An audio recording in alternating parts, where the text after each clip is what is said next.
portion of this video is sponsored by Scalar. Apple. Hello, it's John. Hello, John. This is Apple. Did you just air quote Apple? What? No. How do you know that? Doesn't matter. We see that you've got some suspicious activity on your account. We'd like you to sign up for our super duper mega ultra secret protection plan. Yeah, that sounds fake. Nuh-uh. It's totally real. It's got the name Ultra in it, so you know. Yeah, okay. No thank you, amateur. That intro, I think, is how a lot of people view the idea of scams. They seem like a caricature. They would know that the person on the other end had bad intentions. They could stop it before it happens. But the reality is, they're not like that. And I'm somebody who should know better, but it almost happened to me. So it was about 7:15 or so at night. I was putting my kids in the shower. It's a hectic time of night for me, and I wasn't really paying that much attention. Like pretty much every account that I have two-factor authentication on. And I got an alert on my iPhone that somebody was trying to change my password. And the way Apple does their two-factor, you get a pop-up, you can authorize it, and it'll give you a code, and then you can put that code in, and you can change your password if you want. So I obviously hit decline on that. Things like that happen all the time. They pop up a bunch of accounts. I didn't think much of it. Then I got another one about 2 minutes later. I was like, that seems strange. So I decided to go and change my Apple password anyway. You can do it all from the phone. It's very easy. My passwords are generally pretty long, usually hexadecimal. I went and changed it. And then about 3 minutes later, my phone rang. And my phone just said just Apple on it. And getting phone calls from Apple is not uncommon for me. I get calls from Apple Business all the time. When new devices are coming out, they'll say, hey, we got these in. Do you guys need them for JFL? And I can go in and buy them from their local Apple store. It's a nice relationship. So Apple calling me wasn't out of the question, at least didn't raise any red flags. And I was with my kids and paying attention. I just answered it. So I picked up the phone, said hello. They said, hello, I'd like to speak to Mr. Rettinger. This is Apple calling. We've noticed several attempts from Vancouver, Canada, to change the password on your phone. At this point, I wasn't thinking much of it. I should have realized. First, Apple's not going to call me for fraud protection, much like most companies, aside from credit cards and banks, are not going to call you for fraud protection. But again, benefit of hindsight, so no red flags raised at me at this exact moment. Kids are running around the background. I said, nope, I don't live in Vancouver, Canada. That was definitely not me. They said, okay, we suspected it might be the case. We'd like to enroll you in our advanced protection. Now at this point, I'm somebody who generally knows most of what these big tech companies can offer and do, and I've never heard of advanced protection. So I said, what is advanced protection? They said, well, we lock your account for a few days to make sure there are no unauthorized attempts. It just keeps things locked and more secure. And at this point, like, sirens are starting to go off, but the guy was very convincing, very nice on the phone. So I was like, oh, okay, tell me more about this. He's like, well, in order to authorize this for you, you want to verify that it's really you. We're going to send you a one-time code. I need you to read that code back to me. And those words should raise a red flag to anybody. Read a code back to me. Unless you've called somebody or a company, nobody should ever call you asking for a code. So I very quickly said, I'm uncomfortable doing that. I'm not going to read you a code. And the guy hung up the phone. And it was at that moment where I realized sort of the full scope of what was going on. So Apple is not unique in this. A lot of companies and banks and all this stuff do the same thing. If you forget your password, you hit forget password. You put in an email address or username associated with that account, and they'll send a code to usually to your phone to verify that it's you, and then you can reset the password. Had I given that code out, they would have been able to get access to my account, and they timed it so perfectly. They did these attempts, they knew I would decline it, and then they called a few minutes later to make it seem proactive, like they were trying to help. And this is something called social engineering.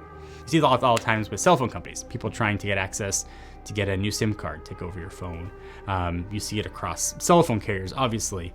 And in the heat of the moment, I was so hectic, I had so much going on, I almost read the code. And again, it's somebody that should have known better. I figure if I came close to doing it, and I'm okay admitting this if it helps somebody else not fall for the same thing, hopefully it can help educate some other people and maybe raise some red flags for them. I'm gonna exhale for from my scam story, I'm gonna tell you another story you might not know about me. My only skill I've ever had in life has been my ability to talk. And like anybody who could talk, I just kind of figured that my career was going to be a lawyer. It's always what I thought I was going to be. So my parents convinced me to work at a law firm for a little while, and I very quickly learned that that was not for me. And I didn't know what I was gonna do with my life. I had to find my place in the world, and ultimately kind of stumbled totally backwards into tech and YouTube, a place where not only have I felt like I belong, but able to grow personally and professionally. But that's not a benefit that a lot of people have, be able to find a place where you can grow. So for example, like if you're a software engineer and you wanna bypass the post-graduation headaches and frustrations, you might wanna pay attention to this video's sponsor, Scalar. With Scalar's advanced expedited program, you can actually equip yourself with the tools that a lot of top employers like Google and Amazon are looking for. And best of all, you've got access to the industry professionals that will coach you on how to land the job of your dreams. You can almost think of Scalar Academy as like a life hack, a way to bypass the post-graduation lows I think a lot of us have gone through. If you're looking to find the focus and direction your career needs, check out Scalar. If you want to take one of their free classes or their masterclass, I'll put all the links you need down below. So this happened on an Apple device. I don't believe this is Apple's fault at all. In fact, their system actually worked the way it was supposed to. But I would have loved, when I got that prompt, that either was to accept the change or decline it, to have an option to lock account for a period of time. Maybe lock account for 30 minutes, 2 days, 1 week. That at least could have ended everything right here. So when they tried to submit the request for that code, it wouldn't have come through. I was surprised that it said Apple Inc. on the phone. I'm not somebody who's delved too much into phone spoofing, but after this happened, I did some research and realized how very simple it is to see that. I went back and looked in my call log, and it does say Apple Inc. and I click it and it shows, the Apple phone number, Apple's address. The only thing that was a little bit strange was the logo looked off, but when they called, the logo didn't pop up. It just said Apple Inc. I only saw that when I went back and looked in the contact card. So you can't trust what your phone is telling you. Now, T-Mobile, Verizon, AT&T, they have some ways to try to block all of this, but clearly a lot of scams and phone spoofing is going on. So there are some things you can do to protect yourself. And they might not work in every situation, but broadly, turn two-factor authentication on absolutely everything is an incredible way to go. On your phone, set a SIM lock code. You can use apps like 1Password to remember passwords, but beyond that, they can also generate temporary passwords that you can use to log in. They're only good for 30 seconds or so. Those are just some of the easiest, quickest examples of things you could do to help protect yourself. But most importantly, all of that are just barriers. People can jump over those barriers. But the biggest thing that you can do is just be vigilant and be very suspicious of anybody trying to get your information. And again, just because you know better doesn't mean everybody knows better. I shared this story with my parents to let them know, hey, never read a code out loud. They really didn't know. And I think talking about the story in hindsight, it's really easy to be like, I would have known, I would have never done this. But in the heat of the moment, if you're distracted, they might get through. The social engineering has been effective for reasons because it works on a lot of people. So I did want to share the story, let you know that this almost happened to me, and very likely and very easily could happen to you as well. Share what not to do with friends and family and parents and grandparents, and let them know.